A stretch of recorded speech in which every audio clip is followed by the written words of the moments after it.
खंडरों में तब्दील होते हिमाचल की पूर्व रियासतों के महल अपनी इतिहास की दास्तां को चीख चीख कर बयां कर रहे हैं। यह ऐसा इतिहास है जिसे कभी भूला नहीं जा सकता, कभी मिटाया नहीं जा सकता। इन महलों की विशाल चार दीवारियां जो अब खंडरों में तब्दील हो चुकी हैं, उन पर बने चबूतरे वहां पहरा देने वाले पहरेदारों की याद दिलाते हैं। ये वही महल हैं जहां कभी ढोल नगाड़ों की आवाज़ की गूंजती थी।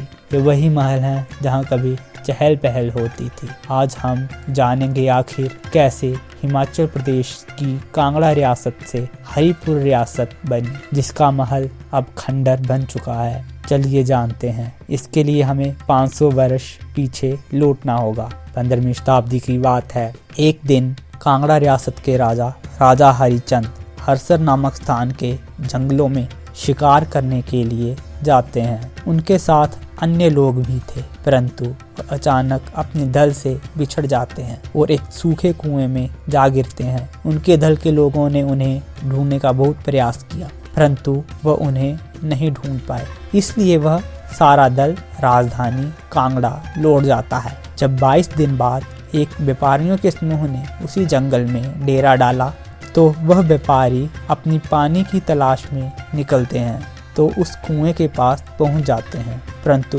जब पानी निकालने के लिए वह अपना बर्तन उस कुएं में डालते हैं तो उन्हें अंदर से एक आवाज़ सुनाई देती है, जिससे वह व्यापारी भयभीत होकर अपने डेरे पर पहुंच जाते हैं और अपने मुखिया को इसके बारे में बताते हैं। अच्छे से जांच पड़ताल करने के लिए जब उनके मुखिया उस कुएं के पास पहुंचते हैं तो उन्हें किसी व्यक्ति के अंदर होने की आशंका होती है। जब उन्हें पता चलता है कि अंदर कोई व्यक्ति ही गिरा है तो वह उसे बाहर निकालने का निश्चय करते हैं और वह उन्हें बाहर निकाल भी देते हैं। जब उन्हें बाहर निकाला जाता है तो उनका स्वास्थ्य ठीक नहीं था और वह स्वस्थ होने तक उसी व्यापारियों के समूह के डेरे पर रहते हैं। जब उनका स्वास्थ्य ठीक होता है तो वह राजधानी लौटने का निर्णय लेते हैं, परंतु जब वह कांगड़ा पहुंचते हैं तो कांगड़ा रियासत का किला दुल्हन की तरह सजा हुआ था। ढोल नगाड़ों की गूंज रही थी। जब इसके बारे में उन्होंने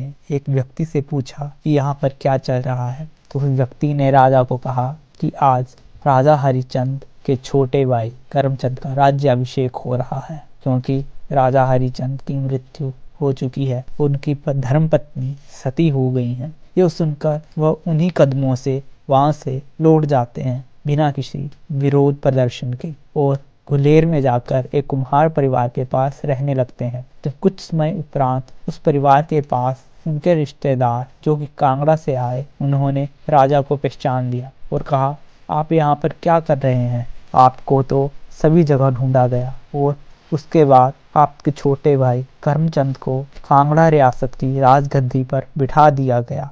आप हमारे साथ कांगड़ा चलो। परंतु राजा ने मना कर दिया। जब राजा ने मना कर दिया, जब कांगड़ा से आए हुए उस परिवार के रिश्तेदारों ने इस विषय में उनके छोटे भाई करमचंद को कांगड़ा में जाकर बताया, तो उनका छोटा भाई उन्हें लेने के लिए उस कुम्हार परिवार के पास पहुंच जाता है, परंतु राजा हरिचंद उनके साथ कांगड़ा जाने से मना कर देते हैं और कहते हैं कि मैं यहीं पर रहूंगा। तब करमचंद द्वारा उन्हें हरिपुर गुलेर का क्षेत्र दे दिया जाता है और फिर राजा हरिचंद द्वारा वहीं पर एक विशाल महल का निर्माण करवाया जाता है और हरिपुर नामक शहर की और गुलेर नामक नगर की स्थापना की जाती है, जिसे गुलेर रियासत के नाम से जाना जाने लगता है। इस रियासत की स्थापना 1405 से 1450 के मध्य बताई जाती है। इसी रियासत ने आगे चलकर कांगड़ा चित्रकला और पहाड़ी चित्रकला को जन्म दिया।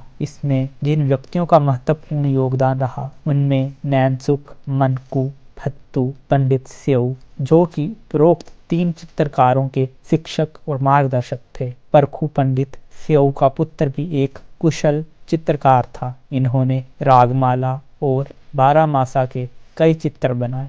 हरिपुर रियासत के वंशजों को गुलेरिया वंश के नाम से वर्तमान में जाना जाता है। इस वंश की कुल देवी हरसर नामक स्थान पर है, जो कि श्री बाला सुंदरी जी के नाम से विख्यात है। इस मंदिर का निर्माण भी हरिचंद द्वारा ही किया गया है। कहा जाता है कि हरिचंद इस मंदिर में स्वयं आया करते थे। कुछ इस प्रकार हरिपुर रियासत अस्तित्व में आई और अब वर्तमान में केवल इसके ये खंडर इसकी गवाह रह गए हैं। इसी के साथ मुझे इजाज़त दें, फिर मिलूंगा कुछ नई जानकारी के साथ। तब तक के लिए मुझे इजाज़त दें। धन्यवाद।